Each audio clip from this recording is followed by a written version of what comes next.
Hi, and welcome to StoryboardThat.com. If you can see this screen, this means you have successfully logged on using the link or access code that your teacher has given you.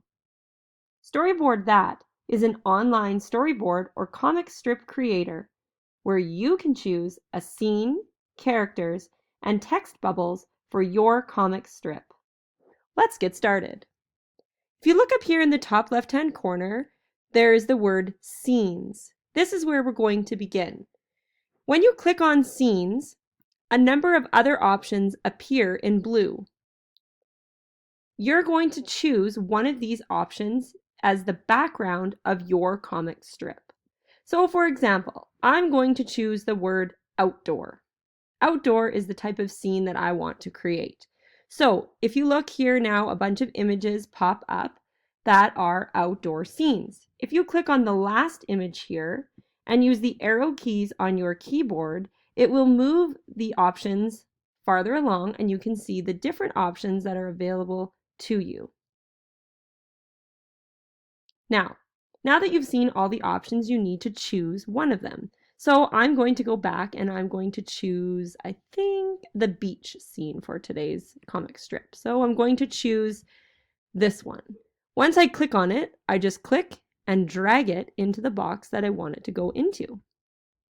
Now, I'm going to simply create all the scenes right now. So I'm going to set the next scene in and the next scene in.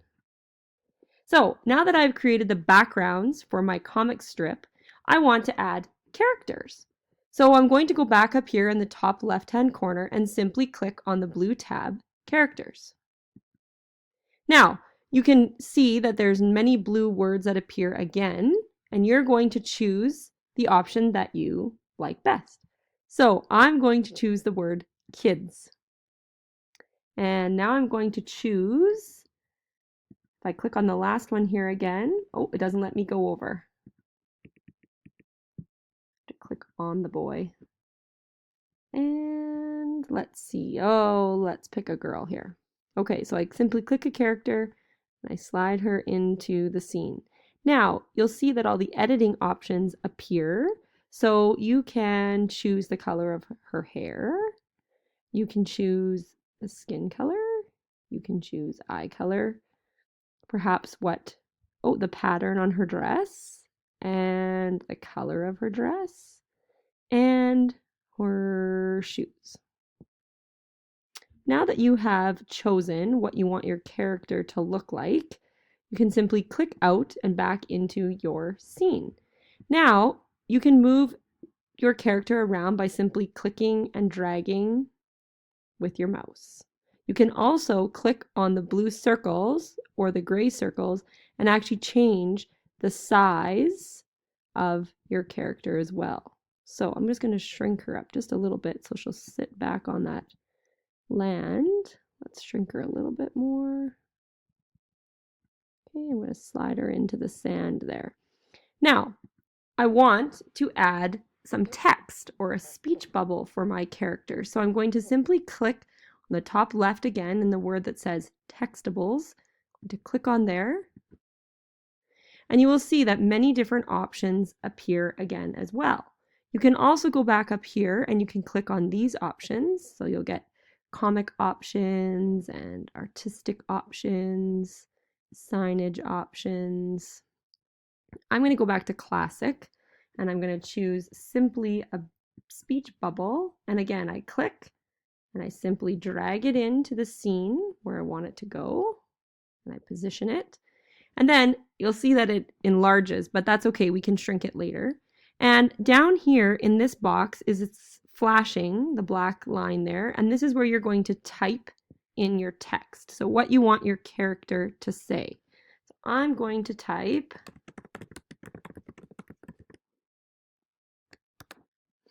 Now, once I finish typing, you can again choose if you want to change the position of it. You can change it to the center. You can change the sizing of your letters, the color of your printing, all the different options available to you there. So I'm going to simply click out of there and back into my scene. And now you can see if I click and drag, I can move my speech bubble around.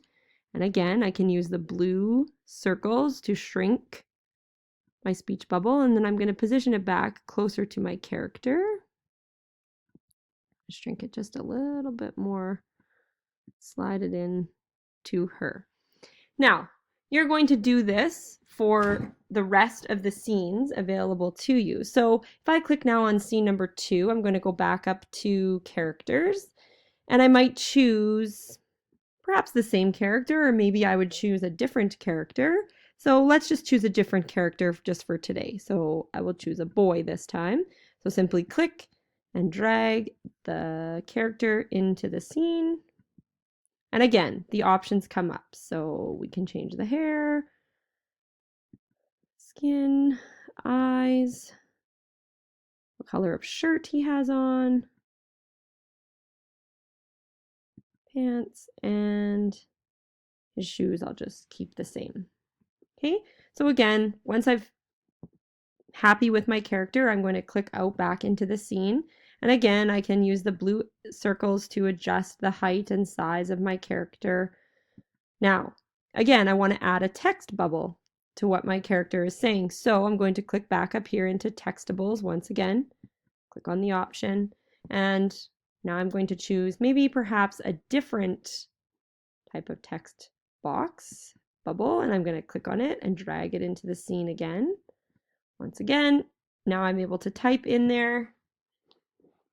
Let's choose a different font for this particular scene. Let's choose this one. And I'm going to say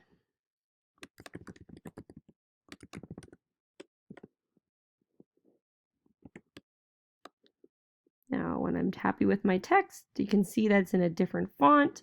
And again, I can click on it using the blue circles, gray circles. I can shrink it, I can enlarge it, and I can also just simply move it by clicking and dragging it where I want to go. All right, now for this last scene, let's add our characters again, and let's simply put the same characters maybe back in our scene.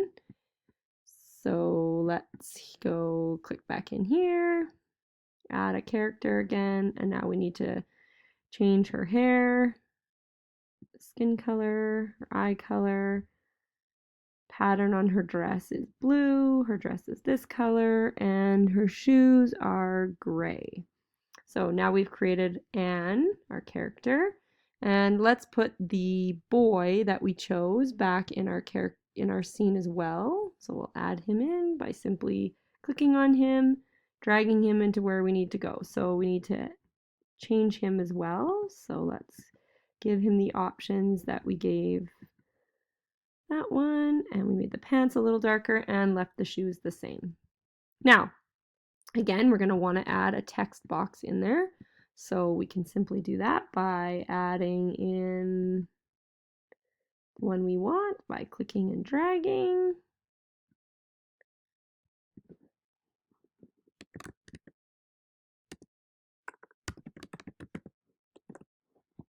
And again, you can click on the blue circles by shrinking and clicking it back to where you want it to go. All right, so if you wanted to make your comic strip longer, you could add more cells to your storyboard. So you simply would click on the bottom left-hand corner here, the Add Cells button, and you would simply click there. And you could add, let's just click that one. And it simply adds one more storyboard to our scene. So again, you would go up to scenes, click the beach option that you want to finish out our storyboard, click and drag it into place, and again, simply add the characters. Now, once you have completed your storyboard, you're going to want to save it. So you're simply going to click down here in the bottom right-hand corner, the button that says Save. So let's click there. Okay, and now you're going to give your comic strip a title. So I'm going to call it, and this would be if your teacher here had given you an option as it being an assignment or not. This description box is optional, so you don't necessarily have to add anything there. And then you would simply click Save Storyboard here. Now, it's now saved my storyboard, and you can see now that along the side here is under my account, so when I log back in, it will have this storyboard saved for me. So, I hope that you have enjoyed this tutorial and you can get started on creating your own comic strip on storyboardthat.com. Enjoy!